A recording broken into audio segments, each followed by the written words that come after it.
Now, in reading through this comment section, I said somewhere in the video that this video might need a part 2. Consider this the part 2. Welcome to SoFlo TV again, everybody. It's your host with the most. So doing this video right here is a spin-off of a video we did earlier where we talked about Reneto Adams, the most feared and revered police officer, high-ranking out of Jamaica, crime-fighting, superhero kind of guy. That he came out recently and made a statement in public news saying that the entire JCF, Jamaica Constabulary Force, is corrupted. It needs to be dismantled all the way down to the ground. Broke it up, dash it away. Do away with it and everybody that's in it and employed by it right now and start over from scratch. People are saying in the meantime, what the hell would we do in Jamaica without a police force? Because how do you just go into a country and just clean out the police force? Alright. A lot of people have responded on the video because I asked you to, who do you think would fill the shoe or shoes until we get an up and running police force back in place? People are saying the JDF, Jamaica Defense Force, which is our army. Alright? So this is where we're at with this. I'm going to start this video out by saying this right here. Darrell Campbell said, the problem is everybody has an idea, but no solution. Listen, the JCF, or Jamaica Constabulary Force, or the police force, is a political stronghold. And until you clean up the politics, you cannot clean it. Until you clean up the politics. So in Jamaica we have a thing where we say politics and politics, because we believe that politicians and politics comes with a lot of tricks. Them trick the people to get what they want, so we say politics. So he's saying that until you clean up the JCF politics, you cannot clean it. I was telling Darrell, this was my response to him. Everybody has an idea, but no solution. Question mark? Seriously? Question mark? Listen, family. The solution comes from ideas. So everyone having an idea is a good thing. We need entities that will listen to the ideas of the people and pick which bright ideas will work to actually become a solution. The people are brilliant, but this Babylon system like to make them seem as if them dunce. Right? So this is where we're at. I'm thinking to myself, now, you know, action cause reaction. So I'm thinking, okay, Reneto Adams come out and say something like the whole JCF, Jamaica Constabulary Force, need to be dismantled. Alright, let's be realistic for a second. Because I'm all about being real. I'm all about being real because there is no solution that's going to come from fantasy talk.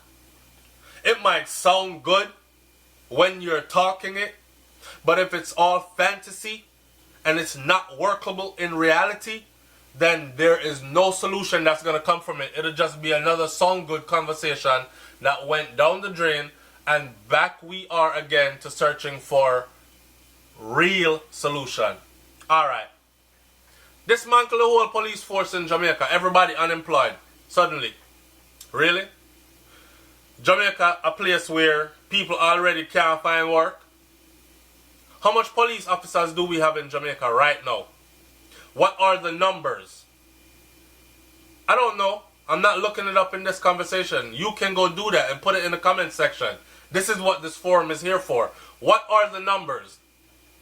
Let's say we have 10,000 people that are currently employed, and I know it's more. Let's say we have 10,000 people currently employed by the JCF as police officers, whether they're doing clerical duties, traffic duty, criminal investigation, secret squad, death squad, whatever the hell you're doing. You're wearing red seam, blue seam, or no seam. You're in a that league, right? You're suddenly found jobless. Didn't we just add to the unemployment numbers?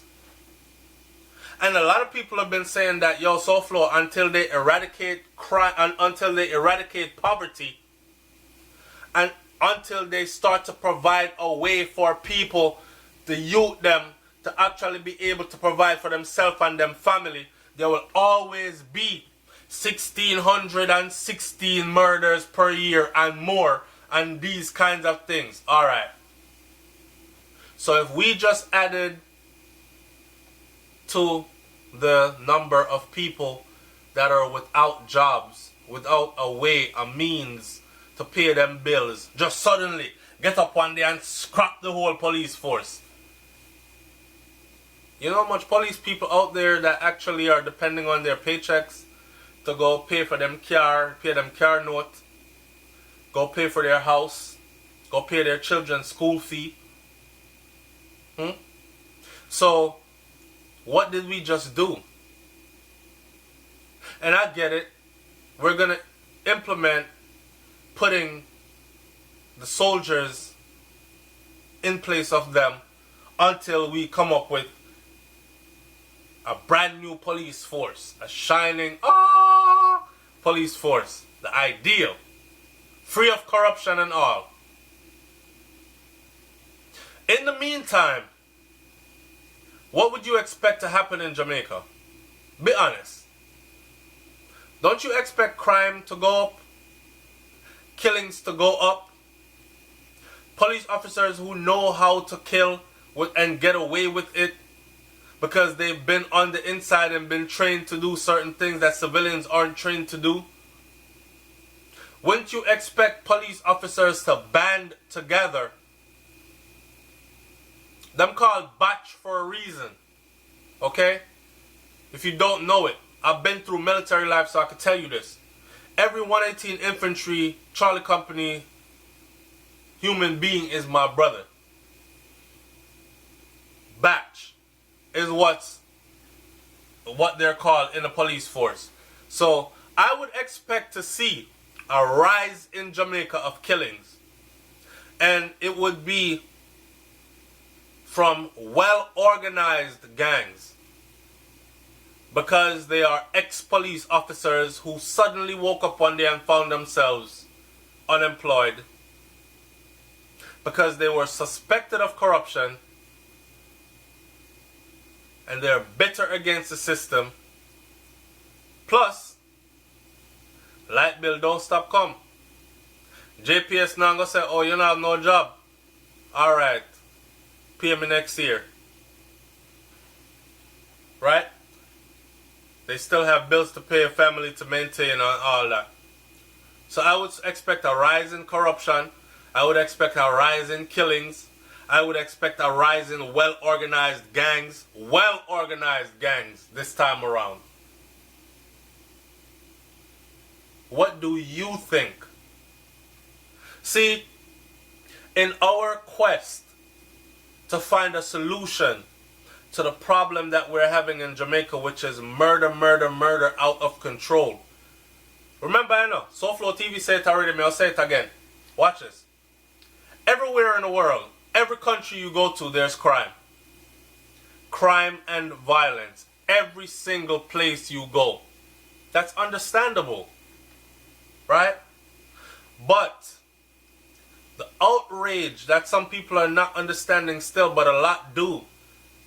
The outrage is that Jamaica is a country, but it is so small. It is a small country that it could actually fit a couple of times over in one of these states in the United States of America that has 50 states. And Jamaica can fit 3-4 times into one of them. But our murder rate, the rate at which we kill, is beating many places around the world. To the point where we had been voted in 2017 as having the most murderous city in the world. Because no other country in the world has a city within that country that many people got murdered in one 12-month period. I don't know if you don't understand demographics and how to break it down, or statistics, but That's what it is. So when we start talking about, damn, the desperation to actually bring Jamaica back to livable, happy, enjoyable, fear-free. We're desperate for solutions. Yes? And Mr. Adams sounds good. And he looks like a credible individual because he's been there before. Tried, tested, and proven. I don't want to go to combat with somebody who never been before, leading my team. I want to go with a motherfucker that said, I've been there before 3 times, and his medal shows it. And people are talking like, I've been on 3 combat missions with them. Or I've been on 3 combat tours with them, not missions. Multiple missions per tour. I've been on 3 combat tours with them, and I came back alive each time. Versus the dude that says, boy, I never do this before, you know, but me I give it a try. But I don't really have a plan. Just roll with me though. I'm not rolling with you nowhere. So it sounds good when Adams say it because of his reputation, right? But we can't overlook the fact that, and this is why this is complicated. This is why this is a multifaceted problem. This dragon has 9 heads. You understand? And this ain't gonna be no easy solution for Jamaica. The sad thing is though, in the meantime, while politicians do politics and politics, and they're playing games with people's lives, and while we, the sensible group, are debating and trying to relate to each other and trying to conversate it to death to come up with a solution, you will still have the killy them out there just trying to survive. Trying to survive meaning some of them surviving for lust of the flesh, lust of material things, cause them have way more than them need, but them all kill people to get more on top of what them need. Half of them are killed, right? And when them end up getting killed themselves, them leave all 4, 5, 6 picnic a ground, and not one of them picnic they have $1 from their father's estate. So it's not even like they're doing constructive shit with it.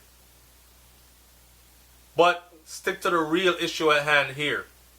We're so desperate for solutions that we're willing to grab at, you know what I'm saying, drowning man grab at straws, or you that grab a blade of grass if you're drowning and hope it float with you. This is what this is. This is what this is. We have to give this some more thought. Big up to Mr. Adams, you know, I understand everything exactly what he said. And I'm totally in line with the whole dismantle the whole JCF, Jamaica Constabulary Force. But I can't do that without thinking it'll be a bunch of people left unemployed tomorrow that will be bitter as hell against the system and will probably take their well-trained selves, not even well-trained, but very much more trained than regular civilian selves, and go try to find some other way to feed their family, which might be against the system, illegal if we want to call it that, and to the detriment of a lot of us. It's SoFlo TV, man. Like, comment, share, subscribe. Leave your comment in the comment section below. Let me hear what you have to say about that one here. That one here, deep thoughts. I'm out. Peace.